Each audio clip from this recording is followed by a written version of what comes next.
Many times, the new year comes with new hopes for what's ahead. A time and inject it in the veins for people to reset expectations. It's a generational shift. And 2022 is no different. We have not seen anything like this in our lifetime. This week, the biggest issues voters are facing this year. We have to, as a people, take it into our own hands. From inflation, I think it just makes baseline operating more difficult, to democracy. It's the future of this country, which is fragile right now. And climate change. Now's the time. This is The Race. Welcome to The Race. I'm Dan Grossman. One of the biggest issues facing Americans in the year 2022 is rising food costs. Meat prices are up substantially at a time of year when they're usually down. This week on The Race, we travel to Oklahoma, where ranchers say they're struggling just as much as consumers. Character is found in grit. And grit? That's found bountifully in Zane Bluebaw's daily routine. In his arms, Zane carries the weight of feed for his cattle. On his back, he carries the weight of his family's entire legacy. Just trying to make a commitment to move forward and actually grow is virtually impossible right now. For 6 generations, the Bluebaws have raised cattle on their nearly 3,000 acres in Tonkawa, Oklahoma. Each generation has guided the ranch through its hardships and uncertainties, but few have faced the ones Zane is currently facing at the young age of 23. It just makes it more uncertain at every level.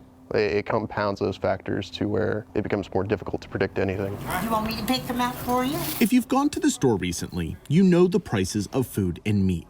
But what you might not know is the people some might assume are benefiting from them are hurting as much, if not more, than the people they're supplying. Have a good one. The independent farmers and ranchers, we're on razor-thin margins.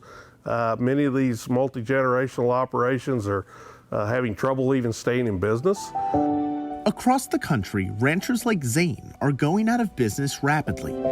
Since 1980, the farmer's share of the retail food dollar has plummeted by 50%, and the processor share, or the companies that prepare the meat for packaging, has risen by nearly 60%.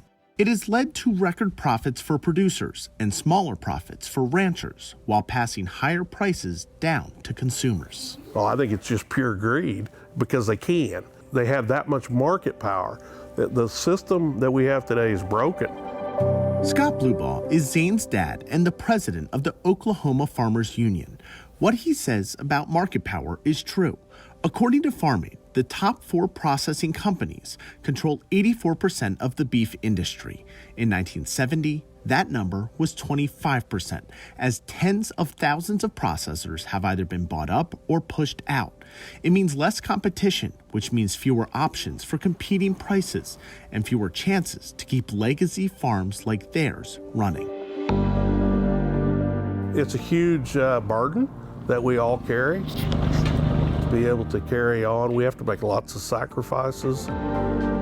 To manage, the Bluebaws have cut back on auctions, swapped to smaller processors, and marketed directly to the consumer, hoping the strength of their character can support the weight of their legacy.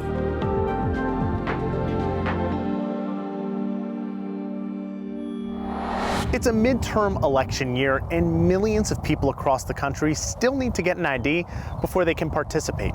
Alexa Liacco shows us the team trying to get more people involved in democracy in a year many see as pivotal. Not having an ID is one of the biggest barriers to casting a vote. In the last midterm election cycle, 21 million eligible American voters didn't vote because they didn't have an ID. But not having that identification card is about so much more than casting a vote. It's a gateway to participating in democracy.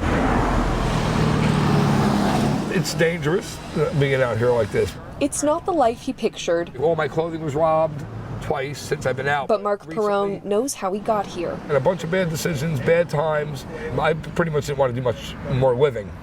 You know, I figured, you know what, I've seen the Royal Ascot in London, and I've seen prison, and I've seen the Super Bowl, and I've seen Florida. You know, whatever. Whatever. Sorry, Florida. No, I'm not.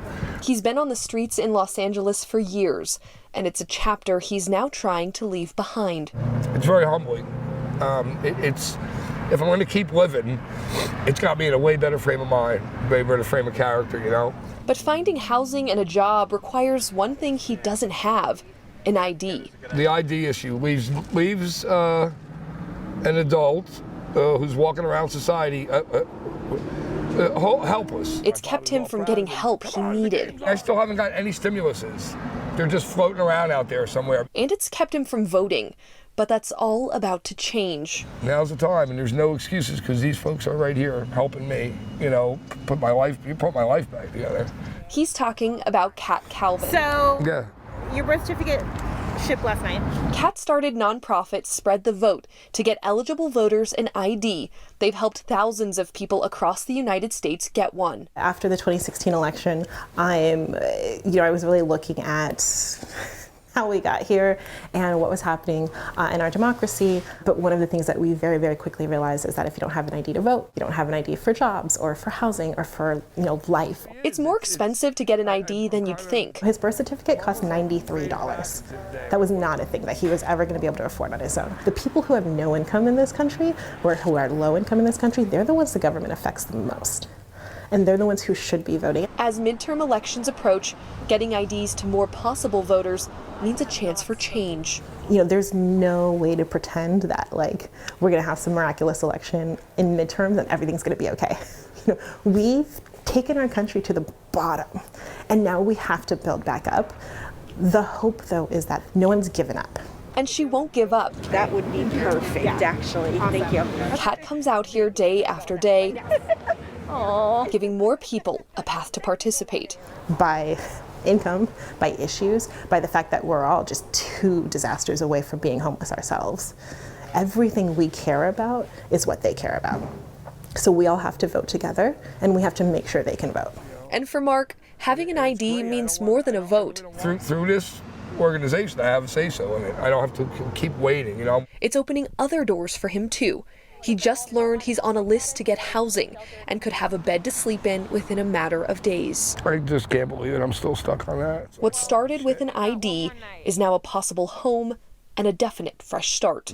It's amazing to me. I don't really know how to put it into words, You seen I broke right into tears right away because I live on the ground, All of these things, they're all interconnected.